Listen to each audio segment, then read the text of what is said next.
हरियाणा के करनाल में पुलिस ने गैंगस्टर्स की एक बहुत बड़ी साजिश को नाकाम कर दिया और अगर पुलिस को कुछ टिप्स नहीं मिलते तो बहुत बड़े धमाके की प्लानिंग की गई थी। असल में हरियाणा पुलिस ने, करनाल पुलिस ने अमर सिंह नाम के एक गैंगस्टर को अरेस्ट किया। जब इसे अरेस्ट किया, इसके पास से कुछ विदेशी हथियार बरामद हुए और उनसे जब इसको कोर्ट में पेश करने के बाद इससे पूछताछ की गई कि यह विदेशी हथियारों के साथ क्या कर रहा था, इसका कनेक्शन कहां पर था। उसके बाद बेहद चौंकाने वाला खुलासा हुआ। खुलासा यह हुआ कि जब इससे पूछताछ की गई, 6 दिनों के लिए इसे रिमांड पर लिया गया, तो इसने बताया कि काला राणा, जो गैंगस्टर ऑलरेडी जेल में बंद है, लॉरेंस बिश्नोई के साथ मिलकर काम करता है। हरियाणा का एरिया के अंदर वो काम करता है। उगाई, धमकी, लोगों से पैसा वसूलना, इस तरीके के काम के अंदर वो शामिल है। हत्या के कई आरोप जो है वो काला राणा पर लगे हुए हैं। जांच में पता चलता है कि काला राणा का बेहद करीबी जो है, उसके साथ ये संपर्क में आया नोनी राणा के। और ये किस तरीके से संपर्क में आया? नोनी राणा का एक खास शख्स था जो जेल में बंद था और अमर सिंह ने, मेरठ का ये रहने वाला है और एक डबल मर्डर केस में ये 2018 में अंबाला की जेल में गया। वहां पर नोनी राणा के एक करीबी गैंगस्टर के संपर्क में आया और उसके बाद ये सीधा नोनी राणा से बातचीत करने लग गया। 20 से 25 हजार रुपए में हथियार सप्लाई करना, बम बनाने का सामान सप्लाई करना, ये काम ये किया करता था। नोनी राणा अमेरिका में फरार हो गया। अमेरिका में जाके नोनी राणा ने संपर्क किया अमर सिंह से और उससे यह कहा कि पंजाब से कुछ विस्फोटक सामान लेकर करनाल पहुंचना है और उसके बाद क्या करना है इसका आदेश बाद में दिया जाएगा। पुलिस को इसने पूछताछ में बताया ये करनाल का इलाका है और करनाल के इलाके में ये जो घने जंगल वाला ये पूरा झाड़ियों का इलाका है, यहां पर अमर सिंह की निशानदेही पर करनाल पुलिस, साथ ही करनाल की एसटीएफ की टीम पुलिस की यहां पर पहुंची और इन झाड़ियों के अंदर से गड्ढे करके जो है वो विस्फोटक सामान यहां पर गाड़ा हुआ था अमर सिंह ने, जिसमें 2 हैंड ग्रेनेड, इसके अलावा आईडी बनाने का सामान जिसमें डिटोनेटर था, साथ ही टाइमर था, बैटरी था, सब कुछ यहां पर मिट्टी के अंदर गाड़ा हुआ था और इंतजार किया जा रहा था कि नोनी राणा अगला आदेश देगा।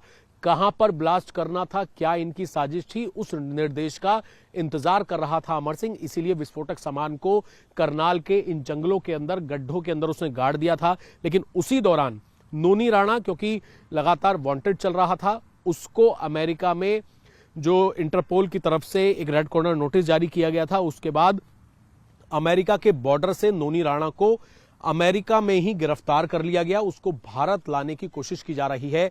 लेकिन अगर नोनी राणा नहीं पकड़ा जाता, वो कोई आदेश देता अमर सिंह को और फिर पता लगता कि यहां पर ये जो विस्फोटक मिला है इसका आगे क्या काम करना था, क्या किसी ब्लास्ट को अंजाम देने की ये फिराक में थे, क्योंकि इससे पहले भी देखा है कई बार पुलिस महकमे की बिल्डिंगों पर भी हमले किए जाते हैं। सिरसा में भी इसी तरीके का एक हमला जो है वो महिला थाने पे किया गया था। मेरे साथ हमारे लोकल रिपोर्टर मौजूद हैं जो कि करनाल कवर करते हैं। कल कितने बजे यहां से पुलिस ने गड्ढे से ये विस्फोटक सामान रिकवर किया? जी, कल की अगर बात की जाए तो कल तकरीबन 10 सवा 10 बजे के करीब जो है तमाम जो एसटीएफ की टीमें हैं, सीआईडी की टीमें, वो मौके पर पहुंची थी और यहां से जो विस्फोटक सामान है बरामद किया जाता है और उसके बाद जो जेसीबी है उसके माध्यम से यहां पर गड्ढे खोदे जाते हैं। गड्ढे खोद कर जो विस्फोटक सामान है उसके अंदर रखा जाता है और उसके बाद जो है उसको नष्ट किया जाता है। वहीं तमाम जो टीमें हैं मौके पर मौजूद थी। जो एसटीएफ के आईजी हैं वो भी मौके पर पहुंचे। उन्होंने बताया कि किस तरह के जो ये व्यक्ति पकड़ा गया, कहाँ से इसके लिंक है, नोनी राणा कौन है, पूरी की पूरी जानकारी जो उनके द्वारा दी गई थी। यहाँ पर डिफ्यूज भी किया गया, डिफ्यूज किया गया था, सब कुछ डिफ्यूज किया गया था। तो ये वो इलाका है, कौन सा जगह पड़ता है करनाल में? करनाल में ये झिंझाड़ी के पास का एरिया है, झिंझाड़ी गांव। झिंझाड़ी गांव के पास का ये खेतों का, जंगल का इलाका है और इन्हीं झाड़ियों के अंदर बाकायदा एसटीएफ की टीम पहुंची अमर सिंह की निशानदेही पर।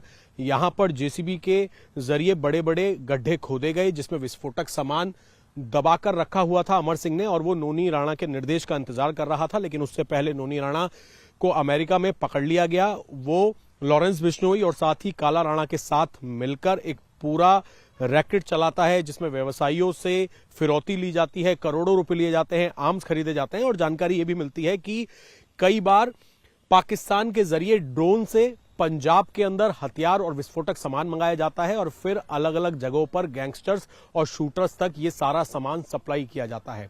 इस पूरे मामले के अंदर इन्हीं झाड़ियों के अंदर से वो विस्फोटक सामान निकाला। एसटीएफ की टीम मौके पर थी और फिर यहीं पर गड्ढों के अंदर जो भी आईडी बनाने का सामान था, विस्फोटक था जिसमें डेटोनेटर, टाइमर और बाकी का सामान था, साथ ही आरडीएक्स, कुछ आरडीएक्स भी मिला है। कितना आरडीएक्स मिला था यहाँ पे? जो आरडीएक्स की बात की जाए तो तकरीबन 2.5 किलो के करीब जो है आरडीएक्स बरामद हुआ है।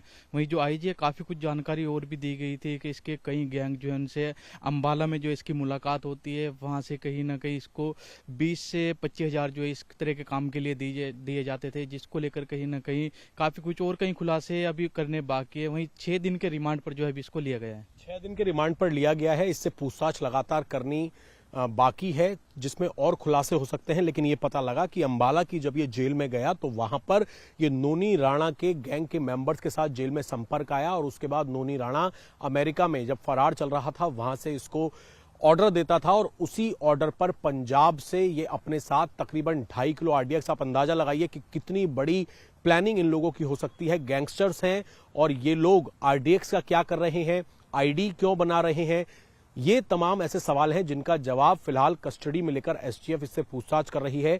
लेकिन इन झाड़ियों के अंदर जो विस्फोटक मिला था, आप उसी से अंदाजा लगा सकते हैं कि कहीं पर भी अगर ये लोग ब्लास्ट करते तो कितना नुकसान पहुंच सकता था। और यही वजह है कि कौन कौन से मेंबर्स इसके साथ इस पूरी साजिश में थे अमर सिंह के, क्योंकि ये 25 से 30 हजार रुपए में ट्रांसपोर्ट किया करता था। पंजाब में ये हथियार और जो आईडी बनाने का सामान था ये कहां से आया था, इसके पास से कुछ विदेशी पिस्टल मिली हैं, क्या वो पाकिस्तान से ड्रोन के जरिए भेजे जाते थे? क्योंकि लॉरेंस बिश्नोई की एक वीडियो भी सामने आई थी जिसमें पाकिस्तान के अंदर बैठे हुए एक गैंगस्टर से ये फोन पर बातचीत भी कर रहा है, जिसने सोशल मीडिया पर सिरसा में महिला थाने पर हुए हमले की जिम्मेदारी भी ली है। तो पूछताछ अभी लगातार चल रही है और इसी पूछताछ के अंदर कई और अहम खुलासे हो सकते हैं। कैमरामैन चंद्रभान के साथ अभय पराशर, इंडिया टीवी, करनाल।